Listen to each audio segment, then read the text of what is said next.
In today's video, I will show you the correct way how to fix and solve this problem on Picsart on your phone.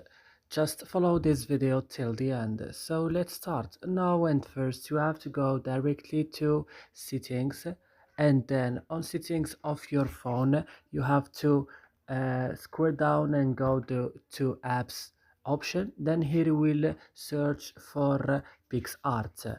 You will search for it, and when you found it, just open it like this, and then you have now to go directly to storage option, and then click on clear data, click OK, and then you have to go back and click on force stop and click OK. And now the last things is to go into Play Store and updating your Picsart.